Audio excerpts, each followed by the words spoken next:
അപ്പൊ ചെങ്ങായിമാരെ, ആലിപ്പഴ മഴ എന്നൊക്കെ കേട്ടിട്ടേ ഉള്ളൂ. അത് കാണാൻ പ്രവാസിയാവേണ്ടി വന്നു. എന്തായാലും ഒരു വല്ലാത്ത അനുഭവമാണ് അത്. നമ്മളൊക്കെ വീടിന്റെ ഓടിന് മുകളിലേക്ക് ചരല് വാരി എറിഞ്ഞിട്ട് ചെറുപ്പത്തിൽ അതിങ്ങനെ കേട്ടിരുന്നത് ഓർമ്മ ഉണ്ടോ? അതേ ഒരു ഫീലാണ് ഇത് കണ്ടപ്പോ മനസ്സിൽ വന്നത്. എന്താ പറയാ, കത്തള്ള മഴ പെയ്തുകൊണ്ട് ഇടി മിന്നെ കാറ്റ്. ഇവിടെ വർഷത്തിൽ 1-2 തവണയൊക്കെ മഴ ഉണ്ടാവുള്ളൂ. അത് മതി നമുക്ക് ഓർത്തിരിക്കാന്. 10-20 വർഷം പ്രവാസിയായിരുന്ന ആളുകൾ ഇങ്ങനെയാണല്ലേ ആദ്യമായി ഇത് കാണുന്ന എന്റെ അവസ്ഥ എങ്ങനെയാകും?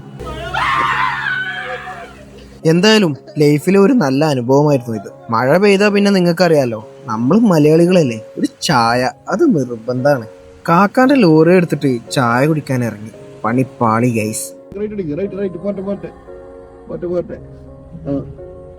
ഇവിടെ ഇങ്ങനെയാണ് മഴ പെയ്താല് ആകെ വെള്ളമാവും. റോഡും താഴ്ന്ന സ്ഥലങ്ങളിലൊക്കെ വെള്ളം നിറഞ്ഞിട്ടുണ്ടാവും. പിന്നെ ടാങ്കർ ലോറിയൊക്കെ വന്നിട്ട് വെള്ളം വലിച്ചു ഒഴിവാക്കണം, അല്ലാതെ വറ്റിപ്പോവില്ല.